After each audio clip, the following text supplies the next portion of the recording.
Varicose veins తో బాధపడుతున్నారా? భారతదేశంలోనే బెస్ట్ ట్రీట్మెంట్ అందించే ఏకైక హాస్పిటల్ ఎవిస్. నమస్తే, వెల్కమ్ టు సుమన్ టీవీ. ప్రస్తుతం మనతో పాటు అన్నవరపు తిరుపతి మూర్తి అవధాని గురుగారు ఉన్నారు. వీరితో ఈ రోజు కొన్ని విషయాన్ని మనం చర్చిద్దాం. గురుగారు నమస్తే అండి. ఓం శ్రీ మహాగణాధిపతయే నమః. గురుగారు, మీరు అంటున్నారు 900 మందికి ఆల్రెడీ మీరు శివలింగాన్ని పంచారని చెప్పి, ఇంకా 11,000 మందికి పంచాలని చెప్పి మీరు సంకల్పించున్నారు అని అంటున్నారు కదా. అయితే ఒక టాక్ ఏముంటుంది అంటే, మనకి శివలింగాన్ని ఇంట్లో పెట్టుకొని పూజించకూడదు, అసలు ఇంట్లో పెట్టుకోకూడదు, దానివల్ల ఇంకేవో మనకి ప్రాబ్లమ్స్ వస్తాయని చాలా మంది అంటూ ఉంటారు. అయితే మీరేమో నిత్యం అభిషేకం చేయాలి ఇంట్లో పెట్టుకుని అని అంటున్నారు. అంటే ఎవరు నిజం చెప్తున్నట్టు, ఎవరు అబద్ధం చెప్తున్నట్టు, అసలు ఎవరు మోసం చేస్తున్నారు అంటారు? అంటే ఏ మాట మోసం చేస్తుందంటారు జనాలు? ఇక్కడ మోసం అన్యాయం అనేటువంటి మాటకి తావులేదు. వాస్తవాన్ని గ్రహించలేకపోవడమే మోసం, వాస్తవాన్ని వినకపోవడం అన్యాయం, వాస్తవాన్ని అనుసరించకపోవడం ద్రోహం. ఈ మూడు ఎవరు చేస్తున్నారమ్మా? జనాలే చేస్తున్నారు. ఎందువల్లనంటే మీ అందరికి చెప్తున్నా వినండి. శివరాత్రి వస్తుంది, ఎవడో ఎల్లయ్య గన్నయ్య కట్టయ్య ఎవడో చెప్పాడని చెప్పి శివలింగాన్ని ఇంట్లో పెట్టుకోవద్దనేటువంటి ఒక దురాచారానికి స్వస్తి పలకండి. శివలింగం ఇంట్లో పెట్టుకుంటే కొంపేమి కాలిపోదు, కూలిపోదు, గుర్తుపెట్టుకోండి. ఇప్పుడు ఎందుకనాల్సి వచ్చిందంటే మీ మాట, పూర్వంలో ఒక మాట ఉంది, శివాలయం లేని గ్రామం శ్మశానంతో సమానమని. శివాలయం లేని గ్రామంలో ఏ ఒక్క పీఠ సన్యాసులు కానీ ఎవరైనా వచ్చినా ఆ ఊర్లో నిద్రించరు అని ఒకటి ఉంది. శివాలయం లేదు అంటే ఆ ఊరు శ్మశానంతో సమానం అని చెప్పి పూర్వం నుంచి 100 సంవత్సరాల నుంచి ఆ పదం ఉంది. అందుకనే చిన్నదో పెద్దదో ప్రతి ఊర్లోనూ శివాలయం ఏదో ఒకటి ఖచ్చితంగా ఉండేది. మరి ఊర్లో శివాలయం లేకపోతే ఆ ఊరు శ్మశానం అవుతుంది అన్నప్పుడు మన ఇంట్లో శివాలయం లేకపోతే మన ఇల్లు ఏమవ్వాలమ్మా? మరి ఎందుకు వచ్చింది అంటారు గురుగారు? ఆ మాట ఎందుకు వచ్చింది? అసలు ఇంట్లో పెట్టుకోకూడదు, నిత్యారాధన చేయకూడదు, ఏమీ తెలియక, తిన్నది అరక్క ఏదన్నా ఒక విషయంలో మభ్యపెట్టాలి. ఎందువలన వచ్చిందంటే, ఇంకా వాస్తవం చెప్పాలంటే, ప్రతి ఇంట్లో అంత శివలింగాన్ని పెట్టుకొని ప్రతిరోజు ఓం నమ శివాయ ఓం నమ శివాయ వాళ్ళకి వచ్చింది దాంతో అభిషేకం. ఇప్పుడు భక్త కన్నప్పున్నాడు, ఆయనకి ఏమొచ్చు? ఆయనకి ఏమీ రావు. ఆ కన్ను తీసి స్వామివారికి పెట్టాల్సి కాలు తీసుకొని స్వామివారి మీద పెట్టి చేశాడు అంటే ఆయనకి తెలీదు, ఆయనకి భక్తి ఉంది, ఎలా చేయాలో తెలీదు కాబట్టి ఆయన తోచుడు చేసుకున్నాడు. శివుడు ప్రత్యక్షం చేయడం లేదా?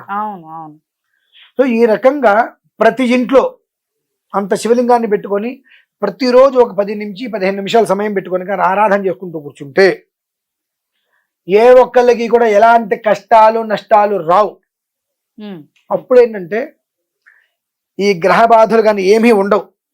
ఏమీ ఉండనప్పుడు మాకు భుక్తి ఎలా వెళ్తుంది? అదే మీకు ఇంట్లో పుట్టినరోజో పెళ్లి రోజు వస్తే ఫంక్షన్ చేసుకొని వ్రతాలు చేసుకొని పిలిపించుకుంటారు. అవన్నీ కాకుండా రోజు ఈ ఆరాధన చేయకుండా ఉంటే ఎప్పుడు ఏదో ఒక సమస్య నెత్తి మీద జరుగుతూనే ఉంటుంది. కనుక ఆ గ్రహం ఈ గ్రహం అని చెప్పి ఇదేదో పూజలు పురస్కారాలతో మాకు కూడా భక్తి వెళ్తుంది. ప్రతి ఇంట్లోనూ కూడా శివలింగాన్ని పెట్టుకోండి అని చెప్తే ప్రతి మనిషి విభూతిర్భూతిరైశ్వర్యమణిమాదికమిష్టధ ప్రాప్తి ప్రాకామ్యమీశత్వం వశిత్వం చాష్టసిద్ధయ ఆ మంత్రంతో భస్మం స్వామివారి మీద వేసి అది పెట్టుకుంటే అదే ఐశ్వర్యం. విభూతి భూతి ఐశ్వర్యం అనిమాద్ అష్టసిద్ధుల్ని తీసుకొచ్చి పెడుతుంది. దీనికి ఉదాహరణగా భక్త గణపని మనం తీసుకోవచ్చు. ఆయన ఆటవికుడు, ఆయనకి ఏమీ తెలియదు. శివలింగాన్ని చూశాడు, ఆయనకి ఏదో చెయ్యాలనుకున్నాడు, ఆయన మాంసమే ప్రసాదంగా పెట్టింది. ప్రశ్న ఇచ్చినప్పుడు కూడా ఏంటి మీరు మాంసం ప్రసాదంగా పెడితే కూడా ప్రత్యక్షం అవుతున్నారా వెళ్తారా అని అడిగితే కూడా లేదు, భక్తి ఉంది తనకి అని. ప్రధానం భక్తి. నువ్వేం పెట్టావని కాదు, నీకేం దొరకలా, ఏదన్నా పెట్టాలి. ఆయన ఆకలితో ఉన్నాడు, మనకు ఆకలేస్తే ఎలా ఉంటుందో తెలుసు. ఆయన ఆకలితో ఉన్నాడు, మనం ఏం తింటున్నాం, మనకు దొరికింది ఇదే కాబట్టి మనం తింటున్నా అందుకు పెడదామని పెట్టాడు. భక్తితో పెట్టాడు, ఆప్షన్ లేదు ఇంకా అతనికి, వేరేవేవి పెట్టాడు. భగవంతుడు దాన్ని ప్రేమగా స్వీకరించాడు, ప్రత్యక్షమయ్యాడు. మనం అందులో ఉన్నటువంటి భక్తిని మనం చూడాలి. ఇవాళ మనకి అన్ని దొరికిన తర్వాత నచ్చేస్తుంటే పాపం.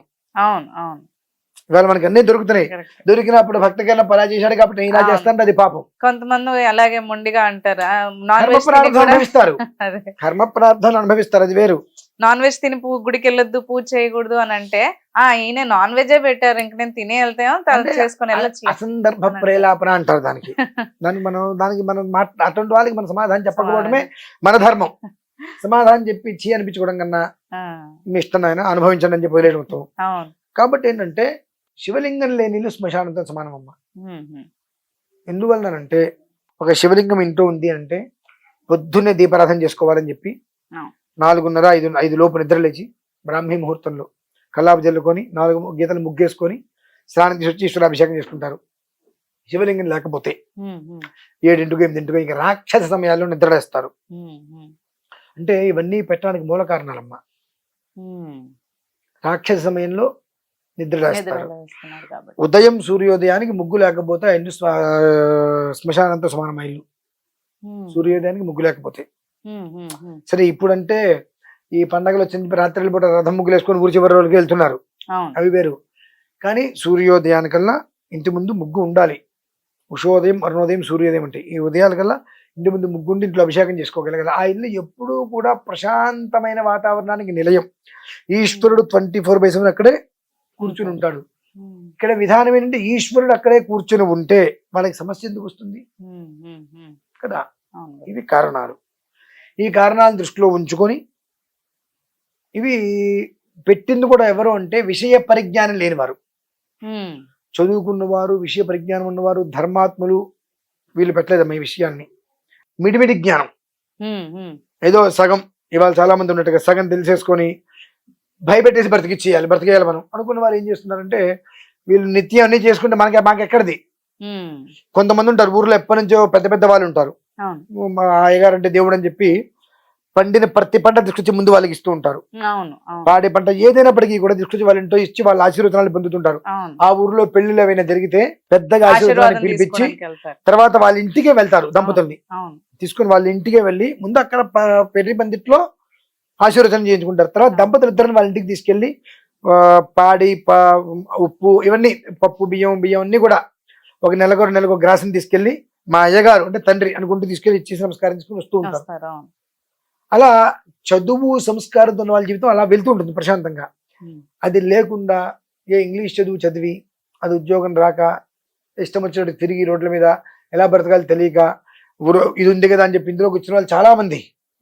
అటువంటి వాళ్ళందరూ కూడా భయపెట్టే రీతిలో శివలింగాన్ని ఎలా పెట్టుకుంటారు. ఎలా పెట్టుకోవడం ఏంటండి, ఆ శివలింగాన్ని తీసుకొచ్చి ఇలా పెట్టుకుంటాం ఇంట్లో. పెట్టుకోకూడదు, కర్మ రాకపోతుంది. నీ ఇంట్లో నువ్వు ఎందుకు పెట్టుకున్నావు, నీ ఇంట్లో నువ్వు ఎందుకు పెట్టుకున్నావు. నియమ నిష్ఠలు ఎక్కువగా ఉంటాయని ఏమున్నాయి నీకు నియమ నిష్ఠలు ఏమున్నాయి నీ ఇంట్లో నియమ నిష్ఠలు. కొంతమంది రీసెంట్ గా నాకు ఇటువంటి వాళ్ళు పరిచయం అయ్యారు. నియమ నిష్ఠలు అంటే ఏంటి చెప్పు, ఒక మాట చెప్పు. ఏం చేయగలుగుతాం. ఇవాళ నేను ప్రతిగ్రహణం లేకుండా బ్రతుకుతున్నా అంటే ఏదన్నా ఎవరికైనా పూజ చేయిస్తే పూజకి అయ్యే ఖర్చు మినహాయిస్తే నేను చేసినందుకు ₹1 కూడా నేను దక్షిణ తీసుకోకుండా బ్రతుకుతున్నా. ఇవాళ అపాయింట్మెంట్ అనేటువంటి దానికి నేను తీసుకుంటాను. నేను నా సర్వీస్ నీకు ఫ్రీగా ఎందుకు చేయాలి, తీసుకుంటున్నా. కానీ ఒక మంత్రబలంగా దగ్గర ₹1 తీసుకోకుండా నేను ప్రతిగ్రహణ లేకుండా ప్రశాంతంగా నేను బ్రతుకుతున్నా. భగవంతుడు నాకు వరం ఇచ్చాడు. మరి అలా బ్రతకగలుగుతున్నావా అంటే ఎందువలన వచ్చినాయంటే కేవలము కూడా చదువు సంస్కారాన్ని నేర్పుతుంది, విద్య వివేకాన్ని ఇస్తుంది అంటారు. ఆ రెండు లేకుండా ఏం చెయ్యాలో తెలియక పంచగట్టేసుకుని మెల్లో యజ్ఞోపేతం వేసేసుకుని మనం కూడా పంతులు గారు అనుకుంటారు మనం ఏం చెప్తే జరిగిపోతుంది అనేటువంటి కొంతమంది ప్రబుద్ధులు చేసినటువంటి దరిద్ర పనికి ఇవాళకి అది ఒక ఇదిగా గుదిబండలాగా మారిపోయింది. అది మార్చుకోవాలి, మనం అర్థం చేసుకోవాలి. ఇప్పుడు కూడా శివాలయం లేని గ్రామం శ్మశానమైందంటే అది లేని ఇల్లు మనది శుభ మంగళ గృహం ఎలా అవుతుంది. ప్రతి ఇంట్లో శివలింగం ఉండి తిరగాల్సింది. అలాగే గురుగారు, ధన్యవాదాలు.